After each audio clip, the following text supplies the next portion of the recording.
بەڵێ وا دیارە دوای نزیکەی دوو کاتژمێر لە ئاگرەکەی ئەو دوکانەی بازاری قەزای چۆمان لە ئێستادا ئاگرەکە کۆنتڕۆڵ کراوە. ئەوەی کە هەیە پاشماوەی ئاگرەکە خەڵکی قەزای چۆمان و تیمەکانی بەرگری شارستانی ئەو سەرقاڵی ئەوەن کە پاشماوەی ئاگرەکە دێننە دەرەوە. ئەمەی کە هەیە دوکانێکی کەلوپەلی کارەبایی و موادی پلاستیکیە کە بە تەواوەتی سوتاوە زیانێکی زۆری مادی بەردوکانەکە گەیشتووە. بڵێن لێرە یەک دوکانە یەک کۆگایە، بەڵام زیاتر لە سێ دوکانە یا بڵێن چوار دوکانە کە هەمویان یەک کۆگان و بە تەواوی سوتاوە دوای نزیکەی دوو کاتژمێر ئاگرەکەی کۆنتڕۆڵ کراوە.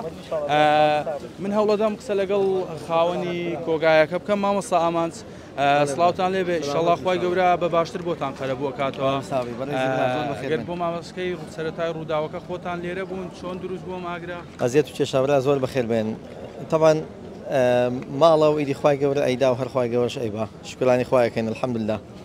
نەوەڵا ئەو کاتێمە بینی مەغریب و عیشای ئیسراحەتەکەین لە ماڵێ، لەو دەمێ ئاگرەکە دروست بووە. ئیدی شۆرتی کارەبای هەرچی هەیە زۆر بەخێر بێ، بەڵام کە ئەمە هاتین هەم ئەو خەڵکانی کە لێرە نزیک بوون و هەم جەماعەتی بەرگری شارستانی ماڵیان ئاوابی ئەوان پێشی مەگەیشت بوون، زۆر ئازایانە ئیشەکەیان کرد، بەڵام شەر لەگە قەزا و قەدەر ناکرێ. هەر ئەوەندە توانایان هەبوو بەڕاستی، ئەوەی کە لە توانای هەموو خەڵکەکەدا بوو کە خەرداری هەموویانین خوا ماڵیان ئاودان کە یا ڕەبی، هەر ئەوەندە ئەکرێ، زیاتر نا.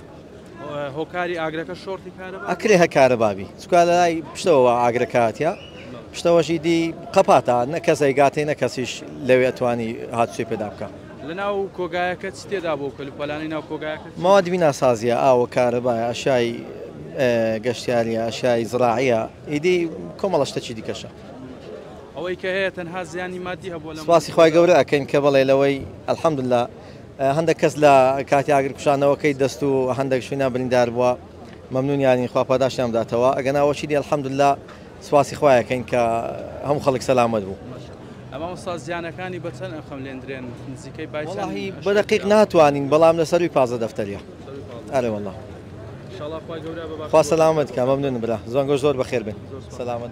بەڵێ ئەوەی کە گوێبیستی بوون وتەی خاوەنی ئەو کۆگایەکە ئەم شەو لە قەزای چۆمان ئاگری گرت و کەلوپەلی ناو دوکانەکە بە تەواوی سوتاوە. بە پێی قسەی خاوەنی دوکانەکەش زەرەر و زیانی مادی کە بەریان کەوتووە زیاترە لە 15 دەفتەر دۆلار و لە ئێستادا ئاگرەکە کۆنتڕۆڵ کراوە. ئەوەی کە هەیە تیمەکانی بەرگری شارستانی و خەڵکی قەزای چۆمان لێرە هاوکاری خاوەنی دوکانەکە ئەکەن بۆی کە کەلوپەلە سوتاوەکانی ناو دوکانەکە بێننە دەرەوە و هەم پاشماوەی ئاگرەکەش بە تەواوی سات بکرێتەوە.